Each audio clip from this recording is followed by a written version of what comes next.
Halo guys, kembali lagi di channel gua. Sebelum itu kita intro dulu.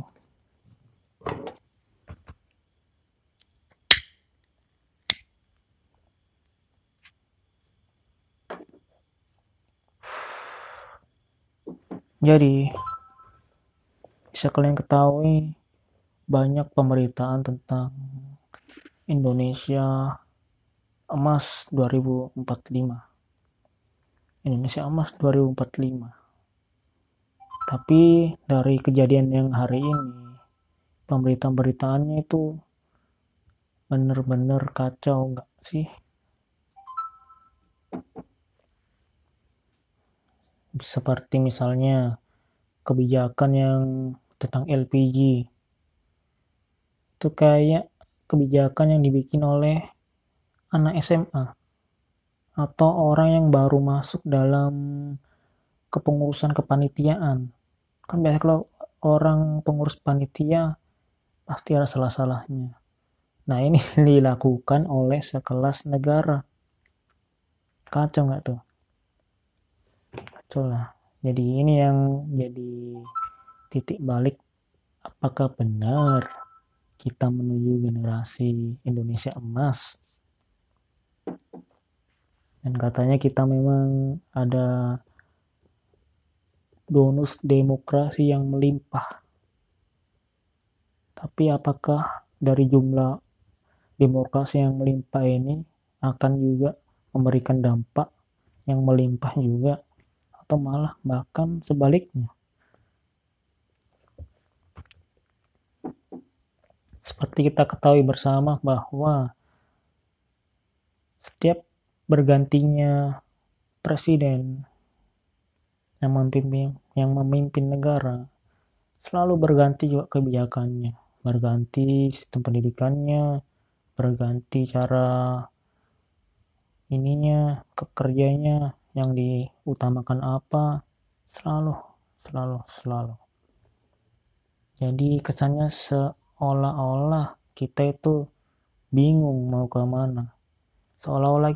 Seolah-olah kita cuman kejar jam tayang aja 4 tahun ini. Kan masa jabatan seorang presiden cuma 4 tahun. Kita cuman 4 tahun. Ya, bangun supaya nama aku dikenal. Jadi kita gitu kayak tidak terlalu keren di mata internasional. Negara-negara tetangga seperti Singapura, Malaysia, yang negaranya itu secara demografi kecil, wilayahnya kecil, tapi mereka bisa sekeren itu. Nah, kita sendiri yang kaya akan sumber daya alam, yang kaya akan manusianya melimpah, sumber daya manusianya melimpah, tapi pemerintah kok nggak bisa sih lebih keren daripada negara-negara kecil itu? Jadi pertanyaannya, ada apa ini? Kenapa pemerintah yang isinya, yang kabinetnya dikatakan katanya gemuk, yang isinya ya saya yakin lah para menteri-menteri itu pinter-pinter, karena ya notabene-nya kalau orang jadi menteri kan dari 200 juta penduduk ini, 280 juta penduduk, yang jadi menteri pastinya orang-orang yang keren dong, pinter dong, bisa lah atur ini. Yang gelarnya ya mungkin minimal profesor bos.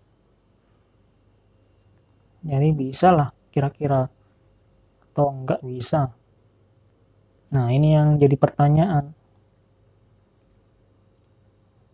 Ya saya juga nggak bisa ngomong panjang lebar karena memang saya bukan di dalam pemerintahan, saya cuma di luar dan sebagai seorang rakyat yang tugasnya ya merakyat, atau gimana kan, saya nggak bingung ini. Dan sekelas saya yang bukan profesor, yang teman-teman yang saya ajak cerita juga, yang sering diskusi, yang bukan profesor, bisa tuh ngomong sumber daya alam, woy, kita melimpah, sawit nomor satu, nikel nomor satu, tambang ada semua, pantai, perikanan luas. Kenapa kok gini-gini aja? Kenapa nggak ada yang pinter sih? Saya bukannya tidak pro pemerintah, saya pro banget dengan pemerintah. Makanya saya membuat channel ini. Ya mungkin itu aja lah pembahasan diskusi kali ini. Kalau menurut kawan-kawan gimana? Indonesia sekarang ini jelas nggak mau menuju ke 2045 generasi emas atau Indonesia emas, atau malah sebaliknya, atau malah kalau ganti presiden beda lagi nih, atau gimana? Coba teman-teman pikir.